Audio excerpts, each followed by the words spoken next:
Hello, everyone, and welcome to Incredible Critics. Incredible not because we're great, but our credibility is seriously in question.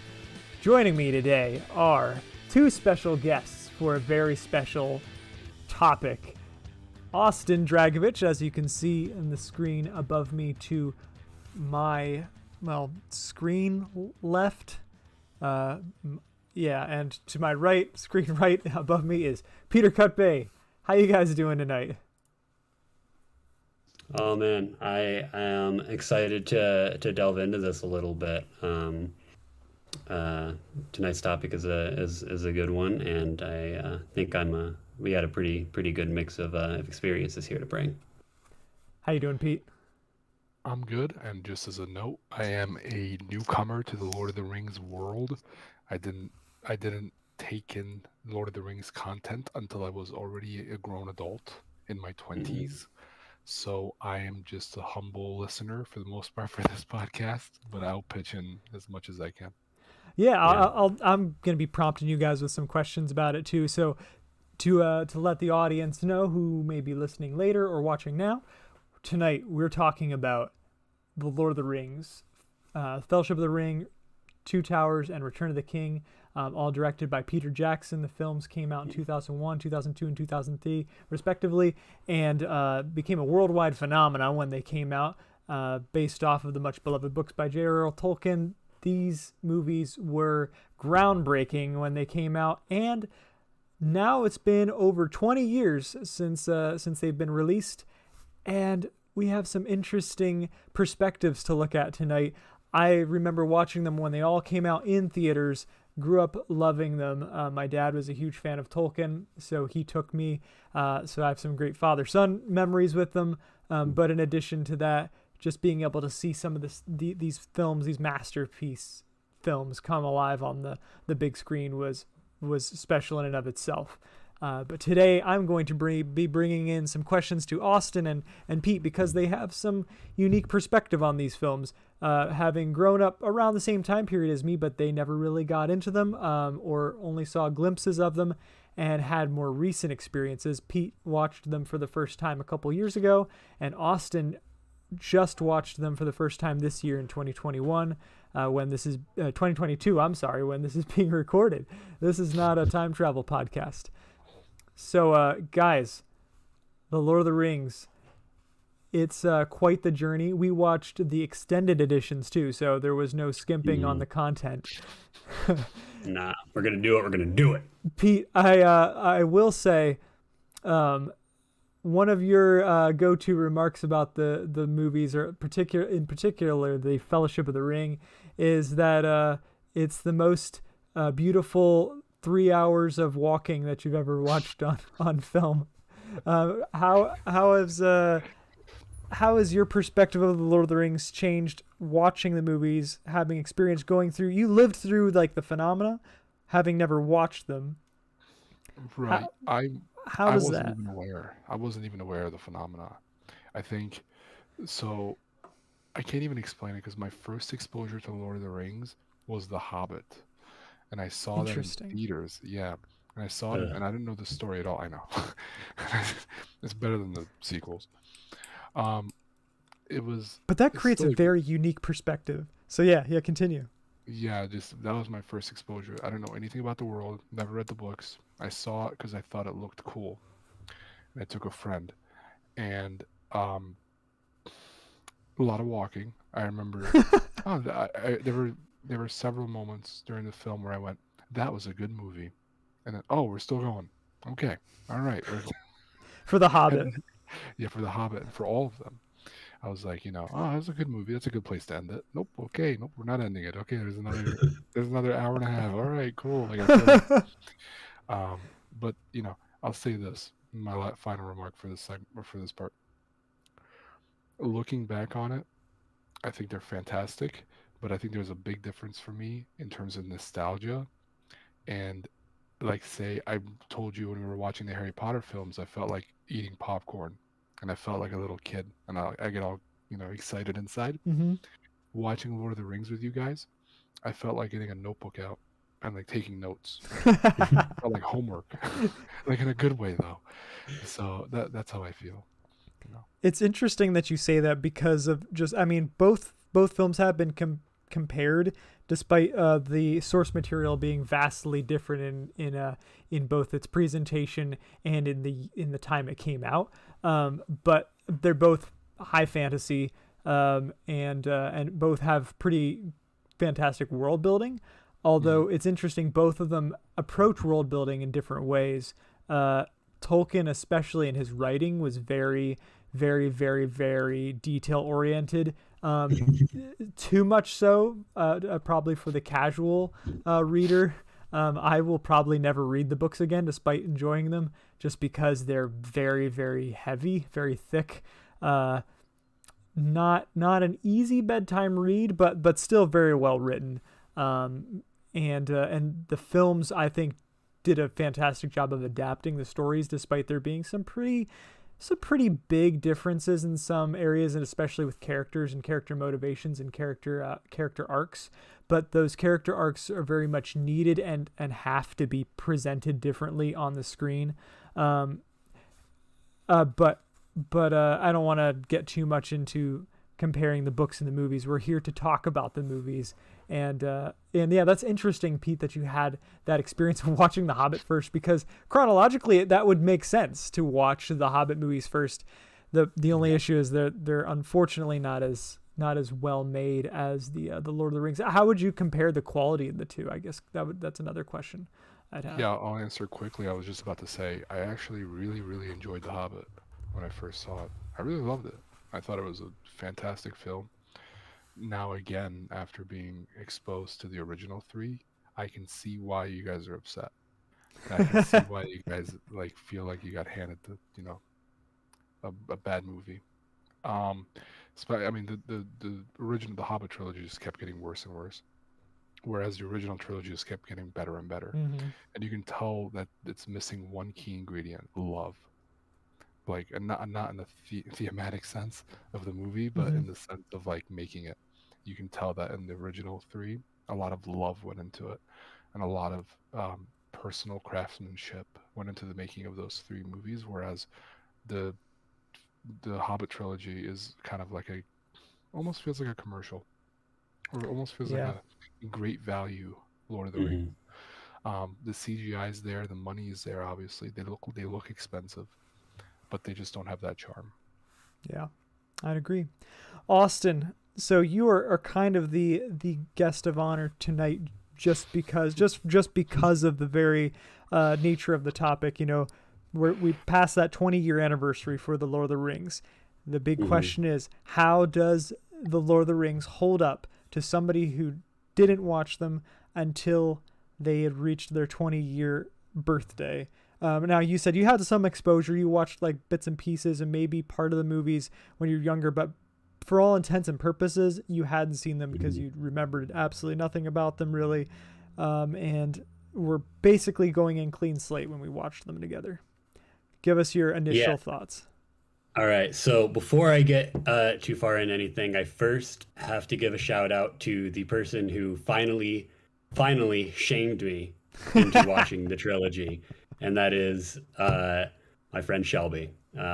She's not very much into the film world per se, but when she found out that I hadn't seen Lord of the Rings, she laid it on thick and without merciless shaming. I'm just kidding. She was nice about it, but there was just enough in there where I was like, all right, fine, I will finally do it. And then I did, and I said, hey. Yeah, that made sense now. That made sense why there's so much shame. So thank you, Shelby, for the shame. I those are not words that I normally say about shame. Everyone needs a friend like Shelby to push them, encourage them, not be an enabler. It's okay, there's lots of movies you haven't seen. No, Lord of the Rings is a must watch, and she did the right thing. Shaming. Yeah, it's accountability. She was keeping you accountable. She was making sure that your ethics stayed on point. You are keeping your film palette up to par with what it should be. As a filmmaker and a film enthusiast, it was about time It really it was was. only right for you to watch these films. So It was. So, the films themselves, if I could only use one word, it's wow. And like the most wow I could muster. yes. Literally the only gripe I could possibly have with them is that some of the special effects are slightly dated. However, I feel like given the fact that it's fantasy, it's a lot easier to just kind of bypass that, Hmm. even though that's to my mature eyes, it's like okay, some of that is obviously CGI, but like the fantastical elements help with that. But like everything else, like the cinematography, the acting, Hmm. the costumes, the story, the everything, just the everything. There is so clearly, like to bounce off what Pete said, there is clearly so much love and time and effort put into this, and that just reverberates off the screen and into my eyeballs and my heart. Um, I had a particularly strong, I don't know if connection's the right word, but I felt particularly strongly about Gollum, Yeah. and I his could and tell his that story. watching with you sitting next to you that there were emotional beats in parts of his story that really got to you. Yeah, I think that there's a certain tragedy in someone kind of being seduced by something that they feel is going to help them, but then it kind of takes them to a dark place and to a place where they can't really get back from, despite them wanting to. I think it's kind of obvious that that Smeagol would really like to kind of have a normal life in a sense, but then the split that was created by his obsession with the ring that created Gollum, um, that it's too powerful for him to ward off, and eventually it's his undoing. So.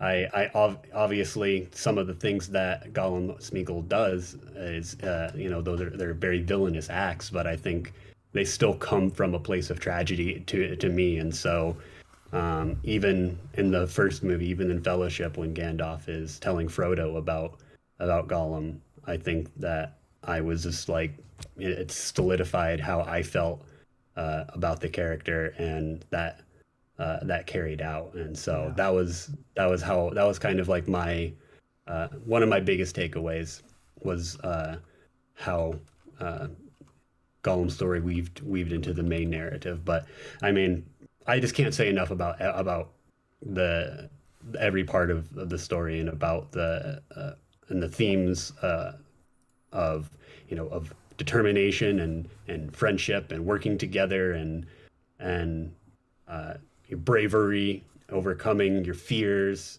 pushing on to accomplish something that that It's is bigger than necessary yourself. for the world. Yeah, Yeah. yeah, bigger than yeah. Like I think that those are all things that I felt throughout the movie, and I just really think that it was told in the best way that it could have been done. And that goes back to the time and effort and love that was put into these movies. And I saw a good documentary on YouTube about just how much time and how much Yeah. effort and how unprecedented the development of the movies were. Like they were given like 3 years of development and millions of dollars, before a single uh, uh, shot was taken on set. And Hmm. then it was another 3 4 years, for the production and post production, and they were Seriously. literally developing technologies as It's the so movie was cool, being made. right? Especially in It, particular, like the grand armies, like none before the Lord of the Rings, massive armies of that scale had never been created in CGI before on film or for film, and they developed new programming just to make that possible. And that's one of the things I love to see in films in like uh, pressing the boundaries. Like it's so cool to see that like not only is all this money just being put into production because of like the usual cost of production, but they're literally spearheading new techniques that lay groundwork for filmmakers coming after them, and it's really inspiring. Hmm. Lord of the Rings walked, so 300 could run. So 300 could stride in slow motion. in slow motion. Plenty of abs. I must say, I kind of compare, given what you just said, Andrew, about like the watching the techniques being innovated. It's in a sense, it's kind of similar to the first time I watched Citizen Kane, because Yeah. Citizen Kane innovated a lot of what is today very, very standard methods of filmmaking. But even watching it, decades after the fact, and understanding the groundbreakingness of that movie, I think I felt an appreciation while watching it of like what was actually being done, and it just enhanced that experience for me. And I came away from that movie thinking I was going to be bored to tears, because I thought it was like, oh, Citizen Kane is everyone says it, but it's just a boring snobby pick. But it was really, really good. Yeah. So I kind of feel the same about Lord of the Rings, not about the snobbiness part, but like the coming into it knowing that it broke all this ground in so many ways, and coming away after and saying, yeah, I see that, and I felt it, and I loved it. Speaking of that breaking ground too, besides just from a technical standpoint, from like a cultural and even fantasy standpoint, it was a new thing in that it brought a gravitas to the genre, as far as film is concerned, at least, that wasn't as highly represented in the movie industry. Like fantasy, for the most part, was kind of cheesy or corny or humorous, whimsical in its representation on film, until the Lord of the Rings, where it kind of basically went on to say, hey, you can make fantasy serious and inspiring and dark, and it's essentially the Lord of the Rings. The books too themselves were groundbreaking for fantasy, in that they've kind of paved the way for all modern fantasy as we know it now. The Lord of the Rings is the quintessential good versus evil story that you could see. There are plenty of other films that we know of that are based off of books or material that came out a long time ago, and they've made now that like people watch them, they're like, oh, well, I mean, I've seen this all already, because they've seen derivative works. And because they've seen the derivative works, the original doesn't just work that well. But that's not the case with the Lord of the Rings films. Even though they are they are kind of the original work, as it were. It has such a unique identity that it stands on its own and continues to inspire people to this day. And a good part of that obviously is due to a big part of that is due to Tolkien's just absolutely detailed world building, but also the fact that what you said earlier about the film was constructed from people who loved and cared and cherished and babied this thing, and all kind of unified under the vision of Peter Jackson and the directing teams for these films. Like, you can tell everybody did their part because they loved it and they wanted to contribute and were on board to like come together to make this thing work. And it was even a unique thing. It was kind of a lucky star when it came out as well, in that like Hollywood doesn't like to take risks, and yet all three of these movies were produced at the same time, and that's pretty much unheard of. And I think it just goes to show what they had to show to present that opportunity to make it happen was phenomenal. Like, everybody could see, oh, this is going to be something special. And I think a lot of it comes down to the type of story it tells. Like we already said, quintessential good versus evil. And you have characters like Gollum, who are incredibly deep. He's like a foil basically to both Frodo and to the villains, because the villains for the most part in Lord of the Rings are kind of these impersonal, just super baddies that don't have any necessarily relatable motivations.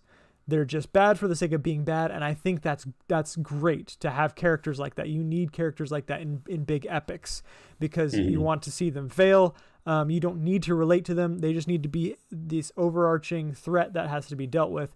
And then you have these intermingled characters like Gollum, who's something of a relatable villain. And you start to feel towards him on his side in the Two Towers you see he might be redeemed a bit, but then he just through some unfortunate circumstances he reverts back to his old nature and betrays the trust that was given to him.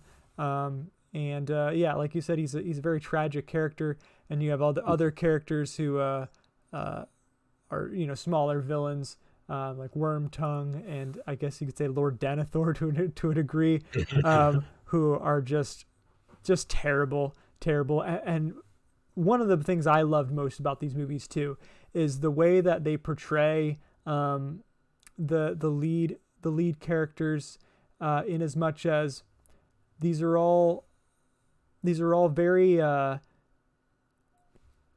traditionally masculine characters, but they're all incredibly still gentle, caring for each other. They can be very tender, but without berating the characters, without making them look bad. Like, they're all very flawed, but you don't have to like beat up and make the main male character look like a wuss or just take all the wind out of their sails to make them seem vulnerable. Like, they're just they're tender and good because they're good-hearted, and they have character, and they stand for what they believe in. And the ones that do fail or are more flawed, like, they recognize the flaws, like characters like Boromir. His death is tragic in the first one, because like you start out in the film like, I don't really care for this guy. He seems like kind of a jerk and full of himself, and then you see him humbled by his experience, recognizing that the ring has been influencing him, and he gives his life to rescue those around him.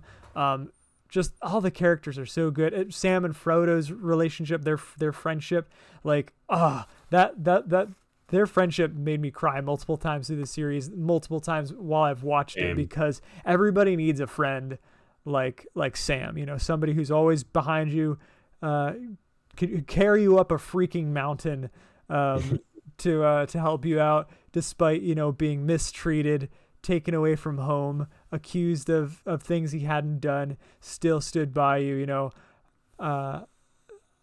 Don't you leave him, Samwise Gamgee. I don't mean to. Literally just thinking that. Yeah. Literally just thinking that. And he line. has my favorite monologue from the whole series in the end of Two Towers, when he says, there is good in this world, Mr. Frodo, and it's worth fighting for. Like, such a good monologue. And Sean Astin is the whole casting is so good. What did you guys think of the casting? Beautiful. Everyone, I think everyone was pretty much perfectly cast. I don't have a single gripe with the casting. What was it like for you guys seeing these actors play these characters, having seen them in plenty of other things now? Because I saw them originally without having seen any of them, I don't think, in anything else beforehand, because I was very young. Mm-hmm. I don't know. They're in so much makeup and armor. I have no clue who anyone is. I don't know any of the actors. Orlando Bloom played Legolas. Right, I know. That's crazy. Ciaran McKellen played Gandalf. Well, Christopher Lee played Saruman. I don't know. I feel like this is one of those rare movies where like pretty much every actor disappeared into their character. Yeah. And I reserve that observation for very, very strong performances. I'm talking like Joaquin Phoenix and Heath Ledger's Jokers. I'm talking like Jake Gyllenhaal and like Nightcrawler, like very like for a second I thought you were gonna say Jake Gyllenhaal in Spider-Man: Far From Home. Well, I mean, that one's a given. I didn't think that one needed to be mentioned. But like, I like Daniel Day-Lewis and Lincoln, like this thing, like literally like when I watch a movie and I stop referring to the character by the actor's name, and I start referring to them Yes. as the Yes. character. Because Yeah. most of the time I'll go like, oh yeah, Tom Cruise did this, I or said that. you know, or I Carl Urban, Julia by the way. Julia Roberts did this, but like I'm talking I'm speaking about Boromir, I'm speaking about Arwen, I'm speaking about Legolas, you know, I'm speaking about Gandalf, like, and as if they are the real people because they felt so damn real. Like they had the every one of those actors had just as much love in front of the camera as the people behind the camera did, and I think that's part of the uniqueness of this entire saga that they were all so committed. I mean, they had to be. They literally lived in another country for like 3 years to make these Oh, movies. poor them. They got to live in New Zealand for 3 years. Oh, poor them. Oh, Yeah. live in Speaking of, Paris. if anybody listening or if you guys haven't seen it, you should watch out. You should watch. There's a video on YouTube. I think it was I can't remember what actor. There's an actor during quarantine, during all the COVID shutdown, who was getting casts from all these different movies together, like reunited. And I think it was called Reunited Apart or something like that was his series that he did on YouTube. And he would bring them all on Zoom calls and just interview them about like how they're doing now, what it was like back then. And it's just a really fun, casual experience. He did this with the Lord of the Rings cast. Like most of them were able to get together on this Zoom call. I feel like he had like a dozen of them together for it.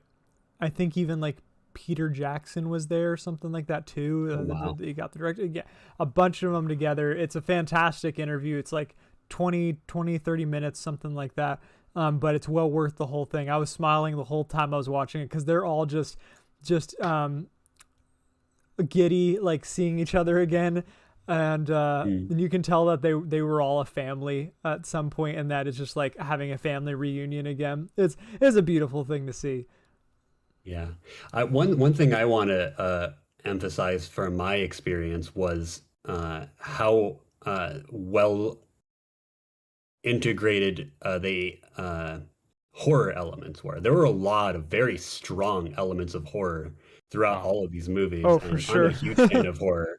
And so that was a part that really delighted me. Like I knew that there was some darkness in this, but I didn't realize like just how much like visually especially a lot of like the character designs of the like ring the wraiths, Nazguls. especially, yeah, the Nazgul.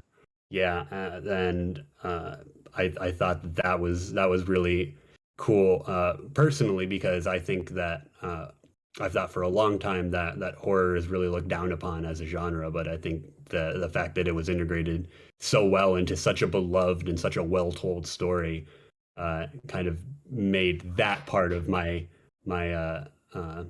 filmmaker heart kind of be very, very joyful as it's a validation. It was a validation in a sense, and I just thought that it was all really well done, and I really thought it added really well. Yeah. And I think Peter Jackson, coming from a horror movie background, Makes sense. he probably had a lot of fun doing that kind of stuff too. It's a beautiful juxtaposition of like the whole world of Lord of the Rings is gorgeous. Like New Zealand itself is gorgeous, but like all the set pieces are gorgeous.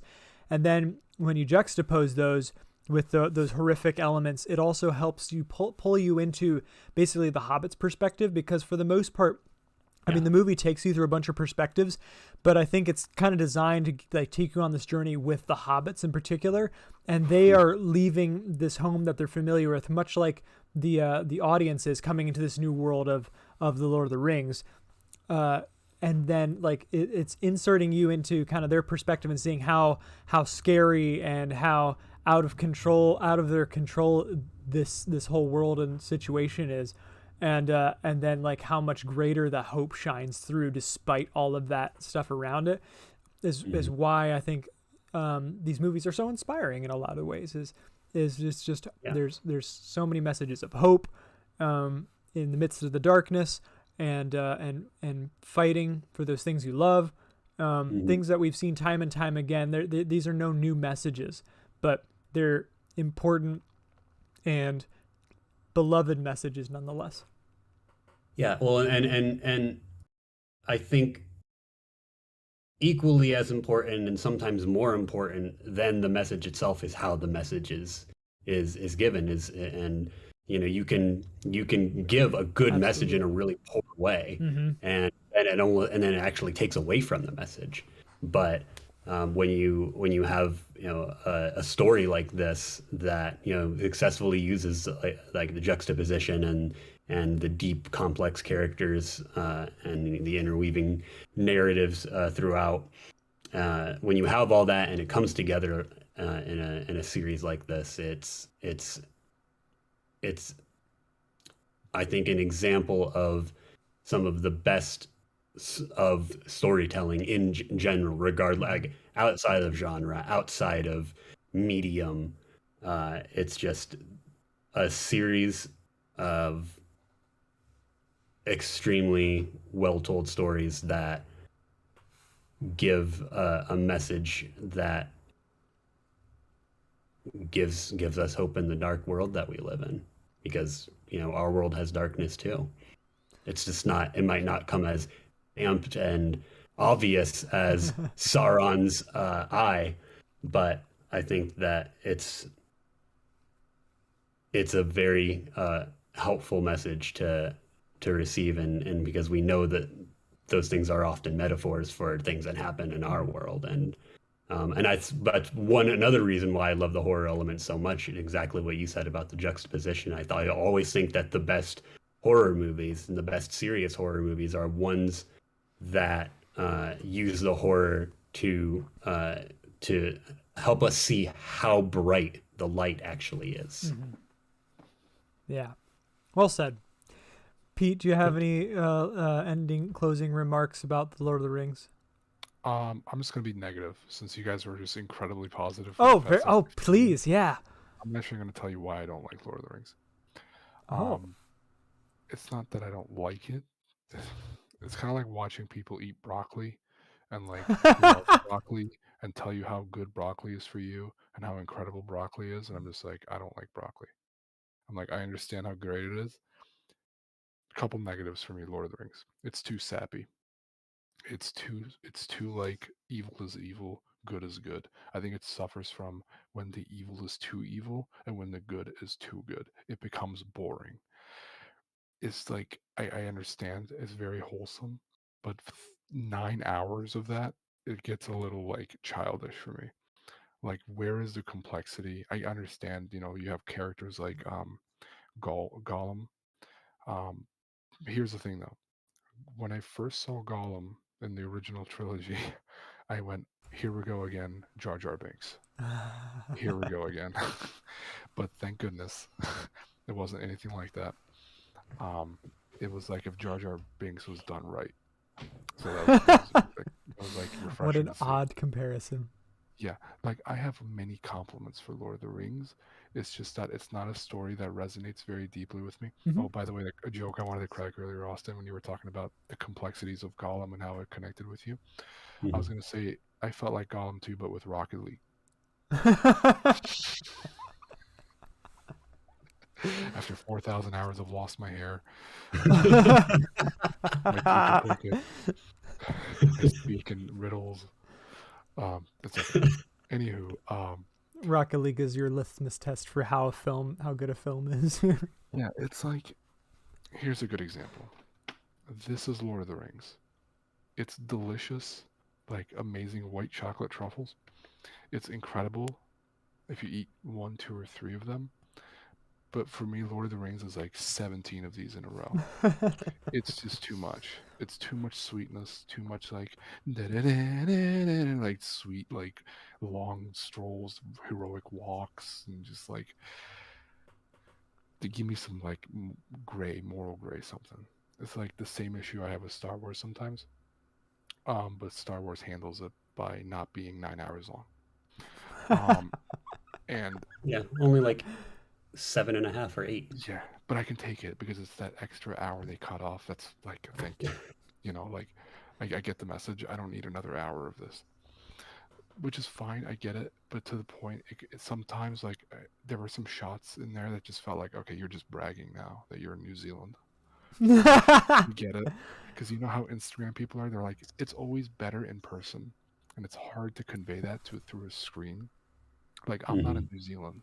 Like yeah, it looks beautiful through a computer or movie screen, but like apparently I know those guys are having a blast and enjoying the beautiful scenery, and they're like, they just overshot it, and it's too much. Mm. Um, that's me being negative. Among the 100 compliments I can give Lord of the Rings, because it really is revolutionary, incredible, breathtaking, great story, great No, characters, no, I welcome everything's the done well. negative comments. Like you don't often hear it, so. Yeah, and I'm not like exaggerating. I think this is how I feel about Lord of the Rings. Mhm. Like I have no desire to watch them again. I have no desire to go back and watch YouTube clips. Like nothing. I felt like I got nothing out of it after I watched the original trilogy with you guys. I enjoyed it. I liked it. It was just, again, I think this is a very good analogy. And perhaps someone Thank like you, Pete, in particular, I think, would benefit from watching theatrical cuts as opposed to the extended editions, because I Mhm. think I saw the theatrical cuts originally. In my opinion, I think the theatrical cuts are better films. I think Very the rare when that extended happens too. editions are better for the story. Because they provide a lot more context to some Mhm. characters and some actions and more world building. So Right. if you know like you love Lord of the Rings and you love fantasy and you just Mhm. love deep lore stuff, like go for the extended editions. If you're just a casual moviegoer and you just want a good theatrical experience, the theatrical cuts are perfect. Here are my final remarks. This is what hurts me the most about Lord of the Rings, because I'm not a casual moviegoer. I love getting deep into worlds and universes that writers and movie writers bring to the screen and stuff. It's too much. Everything in Lord of the Rings is like they could be having dinner and they're like, pass me the fork of Hmm. Landrethil with the plate of Jumanji, and everything has like a freaking 17-word name, and like it's like literally homework. Like Star It's Wars is true. like the perfect medium, whereas like there are very technical aspects of Star Wars that I've memorized and learned and love because it's manageable. Lord of the Rings is not manageable. Yep, That's like that's Tolkien to a T. Yeah. you need a doctorate to get into the world of like Lord of the Rings. And Stephen Colbert is a huge Lord of the Rings fan. And it's Oh funny, yeah. like watching him go into like the Lord of the Rings mode. It's like he turns on a part of his brain, like Yeah. completely, because that's what you have to do. You have to like Yeah. shut off Yeah. everything else you know in your life, Yeah. like It's like your life everything change. shifts. Yeah, and then you have to just like remember Lord of the Rings thing. And it's not for lack of trying. I tried to love it. At night after we watched Lord of the Rings, I got into some YouTube. There's a YouTube channel I like. Sorry if you can hear my cat meowing. He wants to go out. Um, where they explain theories and like I kind of was interested in the lore of Lord of the Rings, and it was kind of cool listening to the lore of where like Sauron came from and how they were all like angels or whatever, and he's like a fallen angel. And so like don't I'm no scrub, okay? I looked into it, and I can't remember everything by their names, but I remember there were three good dudes that were sent over to the mainland that the story takes place in. Sorry, you guys must be like rolling your eyes hearing this stuff.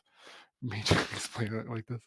Um, and then Gandalf was like the only one that wasn't corrupted and actually like did what he was supposed to do, right? Or something like that. And the one guy just disappeared in the east or whatever.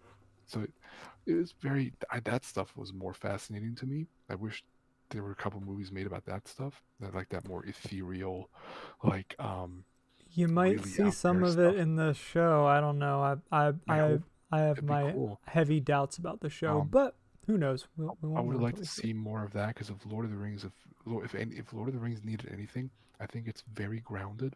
A lot of the stuff, except the prequel or the sequel trilogy, Hobbit trilogy with the Legolas hopping on the whatever. Oh god. Yeah, they got pretty crazy with it. But but I think it could have used like some crazy Dragon Ball Z shit. Excuse my French. I think Lord of the Rings should have gone like full Dragon Ball Z in the final movie or something for like 5 minutes, just to Oh my show gosh. like how crazy this stuff is, like how powerful Sauron is, because you don't really get to see like what Sauron's about. It was always implied, or it was always like shown through the corruption of secondary characters. So I wish it would have just like had like a nice Palpatine moment where it just goes crazy, unlimited power, or Hmm. something. But yeah, that's my 10 cents on Lord of the Rings. I think this is too much, and I like it, but I don't love it. And it's my one last thing is I really, really wish I would have gotten introduced to it as like a 12-year-old or as a 13-year-old, because I think my tone would be very different. I think I'd be singing a different tune. But unfortunately, I just got into it way too late, and I can't do it. That's fair. I was there when my mind failed. When my strength of my mind failed. I couldn't get into it. Oh, that's a great quote to round us out. Well, guys, I'm so glad you guys were able to join me for talking about Lord of the Rings. It's one of my favorite film series of all time. Quite possibly could be my my favorite. No way. Just beneath Empire Strikes Back. Star Yeah, Wars funny. is very special to me too. Yeah. But One last remark. Hearing you talk about all this, I was going like, where is this passion for Star Wars? it's in there. It's just for another podcast another time. But until then, everybody, thanks for listening to Incredible Critics. Find us on Facebook.com/IncredibleCritics. Leave a comment. Let us know what you think.